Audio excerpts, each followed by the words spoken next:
Hello and welcome our my channel study with अर्निकेश।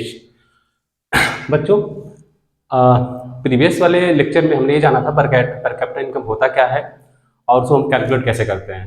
तो आज per capita income के बारे में हम ये जानेंगे कि पर कैपिटा इनकम मतलब रिलीज कौन करता है, या फिर उस रिलीज का मतलब मीन्स ये है कि कौन कौन कर सकता है, या फिर उसका डेटा कौन एनालिसिस करता है। तो ये एक ऑर्गेनाइजेशन है, एनएसओ, ठीक है, नेशनल स्टैटिस्टिकल ऑफिस। ये एक संस्था है जो पर कैपिटा इनकम को काउंट करती है। अब देखिए पर कैपिटा इनकम क्या है कि मान लीजिए कि पर कैपिटा इनकम से गवर्नमेंट को, जो गवर्नमेंट होती है ना, गवर्नमेंट जो होती है वो पर कैपिटा इनकम के डेटा को कलेक्ट करती है और उस प्रकार से उस स्टेट में, उस सिटी में, और कहे तो नेशन पे भी ये वहाँ पे पॉलिसी मेकिंग बनाने में काम आता है। और जैसे मान लीजिए हर एक कंट्री का पर कैपिटा इनकम अलग अलग है, और जहाँ पे पर कैपिटा इनकम अधिक होगा, है ना, तो वहाँ के लोगों की परचेजिंग पावर अधिक हो सकती है ना, वहाँ की परचेजिंग पावर अधिक हो सकती है, ठीक है।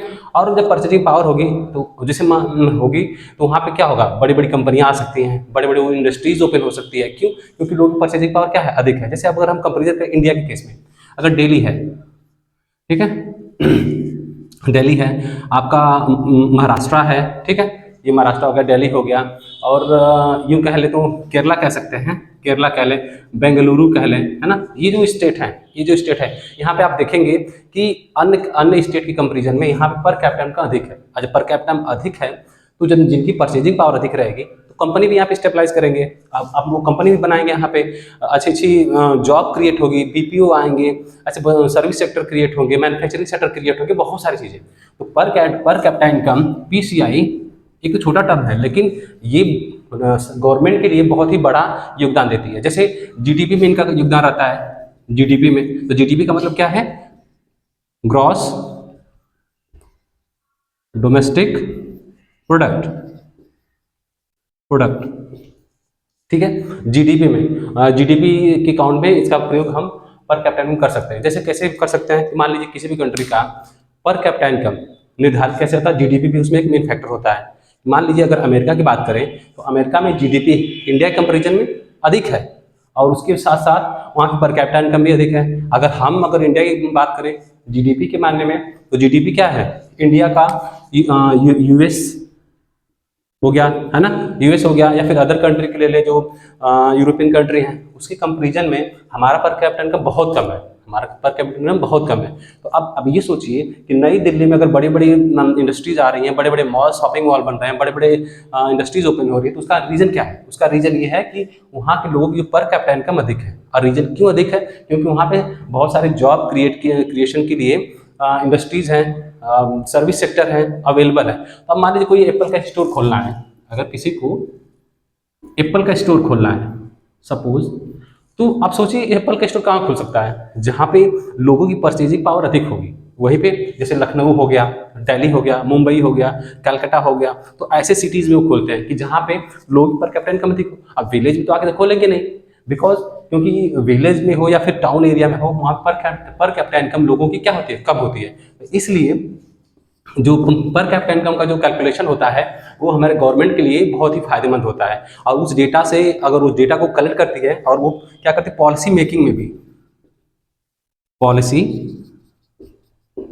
पॉलिसी मेकिंग में भी बहुत बड़ा योगदान रहता है। और जो संस्था है एनएसओ, ये डेटा ही रिलीज करती है किसके बारे में, पीसीआई के बारे में, पर कैपिटा इनकम के बारे में, ठीक है। तो आई होप कि ये पर कैपिटा इनकम के कई सारे फैक्टर हैं जो पॉजिटिव भी हैं और नेगेटिव भी हैं। पॉजिटिव में ये पता चलता है कि लोगों की परचेजिंग पावर क्या है, लोग कितना इनकम कर पा रहे हैं, है ना, अपना लिविंग स्टैंडर्ड उनका कैसा है, ये सब। लेकिन एक चीज़ और इसका ड्रॉबैक ये है कि पर कैपिटा इनकम में न्यू बेबी बर्न जो होते हैं, या फिर जो नॉन वर्किंग प्रोफेशनल है, या फिर जो बच्चे हैं, उनको इसमें काउंट नहीं किया जाता है ना, कि नॉन वर्किंग है, अगर मान लीजिए कोई एक भी पैसा नहीं कमा रहा है उसको तो काउंट कर लेते हैं, लेकिन ये कहाँ का क्या हुआ, ये उसका ड्रॉबैक है। उसका क्या है, ड्रॉबैक है, क्योंकि हमने ऑलरेडी बताया था पीसीआई का मतलब होता है total income upon total population. Next class में हमने देखा ही था है ना। तो इसका क्या क्या मतलब है कि अगर मान लीजिए हम टोटल पॉपुलेशन को ले लें और टोटल इनकम को ले लिया जाए, तो अब कोई प्रोफेशनल है, कोई मतलब इनकम नहीं कर रहा है, तो उसको भी हम काउंट कर लेते हैं, तो कहीं ना कहीं ये ड्रॉबैक भी होता है। अब जो बच्चे हैं और जो बिलो 15 होते हैं, जो बच्चे होते हैं, वो भाई जॉब पैसे इनकम तो करते नहीं हैं, जिसकी वजह से इनको हम पीसीआई में इंक्लूड नहीं करते। तो कहीं ना कहीं ये सब जो है उसके नेगेटिव फैक्टर भी आते हैं, ठीक है।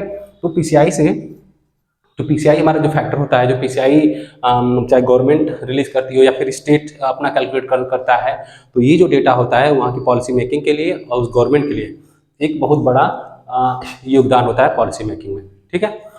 तो दैट्स ऑल अबाउट मी, मेरी तरफ से इतना सारा चीज़ें हैं, और हम आगे की नेक्स्ट क्लास में कुछ नए टर्म के आगे आएंगे और नई नई जानकारी के साथ साथ, और आपको हम नई नई चीज़ें बताते रहेंगे, ठीक है। और तो आज के लिए इतना ही, thank you so much, and देखने के लिए आपका बहुत बहुत धन्यवाद।